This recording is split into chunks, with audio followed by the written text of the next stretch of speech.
We're back today with another growth stock, AfriTin Mining. I'm sure you've heard about many junior miner investment opportunities before, but I'll preface this video by saying that they are already generating revenue and that their pilot project runs at a profit.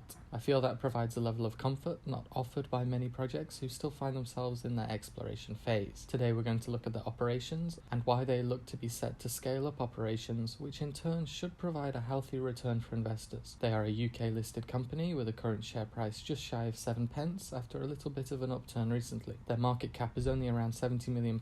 However, they claim lofty ambitions of a $1 billion market cap, which would roughly be a 10 times increase from current levels if there are no major share dilutions. As the name suggests, they are a company primarily producing tin and do so out of Namibia at present. They recently completed the first phase of their operations, which has set a precedent to scale up from. They also look set to cash in on some valuable byproducts, lithium and tantalum, and even if their 10 times targeted returns turn out to be overly ambitious, even half of that return would still represent a healthy gain for anyone buying in at current prices. Insider ownership is quite high at 12%, but that's not necessarily a bad thing. It means management have a strong motivation to drive corporate performance. They also have quite a few institutional investors, which does inspire some confidence. Their share price and the market price of tin both fared fairly well in 2021, and while the share price has stagnated a little bit since then, with no major recent news announcements, this could well change in the near future as the company approaches key stages in development in multiple areas of operation.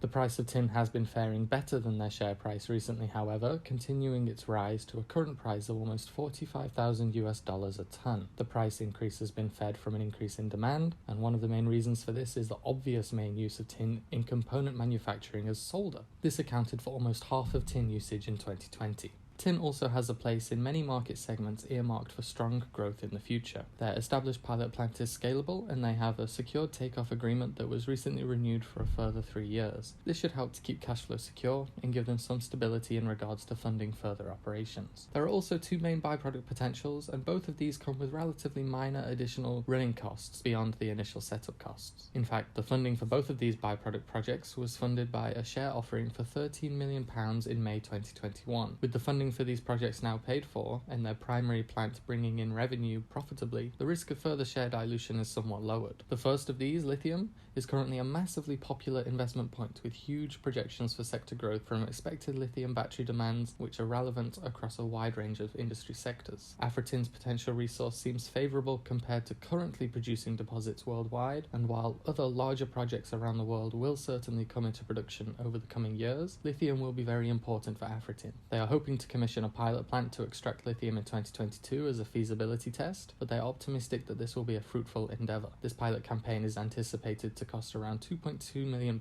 over the duration, with these funds secured from their earlier share offering in May. The second is tantalum, which is a bit of a less mainstream metal, but it does hold quite a high value, about 5 times that of tin. It's a critical metal in high performance applications, with demand also forecasted to grow in the future. The tantalum is already recovered as part of their tin concentrate, and they have successfully tested a separation process. Based on these test results, they plan to implement this on their entire stream of tin ore with an anticipated implementation time period of only 6 months and a cost of only £300,000, again from their existing cash reserves. Their last operational update for the quarter ending 2021 was promising, with tin production increasing 20% from the previous quarter to 136 tons, or almost $6 million at current prices. It isn't huge, but while scaling output up, they are also reducing their costs. We can see that all-in sustaining cost has dropped 22% from quarter 2 into quarter 3, and while the tin price trending higher has really boosted this margin, even a reversal here wouldn't hit AfriTin too hard if they can increase output and take advantage of economies of scale whilst doing so to reduce their costs. Their next quarterly operational update is due sometime in early March, and I'll be hoping to see these numbers improving once again. Now, investments in Africa can always raise a few concerned eyebrows, but Namibia has a well-established history within the mining industry, and mining is actually the largest contributor to their economy in terms of revenue. AfriTin's primary resources while located within the country in terms of export for international trade and also accessing the infrastructure needed to maintain operations. They are aware of the potential risks environmentally, socially, and with governance, and they appear to be working to mitigate these. For example, they employ a fully Namibian workforce, which should help to secure their position within the country. They also have existing finance agreements with the banks within the country, which indicates a stable presence presence. Looking at their operations in a bit more detail, Namibia is home to large belts of pegmatite rock structures which contain these valuable mineral deposits. The mining history of the region means there is good information readily available to help them identify potential target locations, of which they have several exploration programs ongoing. Their processing facility is already established at their primary project in the area and is well placed to process further resources from other projects in the future.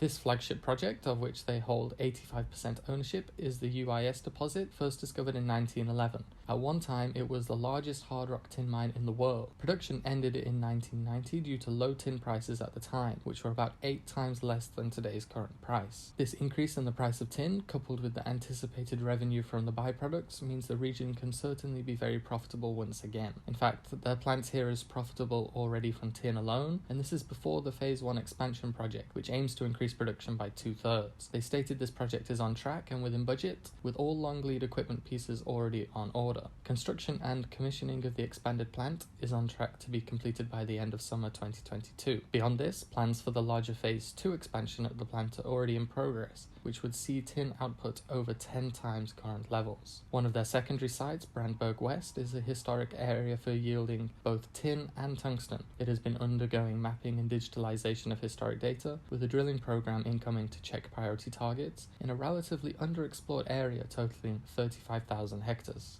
When it comes to infrastructure, they are currently grid connected, but are exploring moving to solar to reduce their carbon footprint. Water is readily available for operations to use in borehole extraction, and they may have a backup supply via desalination plant. The finances and cash position of growth stocks can be difficult to judge. We're all aware that they can be very risky. Their financial year ends in February, with last year's audited results being published in July. So the last available figures are for the 6 months ending in August 2021, the first real show of revenue for the company. Whilst they did technically register a loss for the period, this is to be expected for a company still expanding their operations. Certainly the full year results should be a noticeable improvement compared to the last full year, with full production time at their pilot plant. Their cash position was just over £6 million at the end of the period, and while some of the costs of their expansion works will have been incurred after the reporting period, the profit from operations means that their cash burn rate should slow somewhat. Their focuses in 2021 were to scale up production whilst continuing their exploration work to better identify future priorities. As stated, we haven't had any major reportings yet in 2022,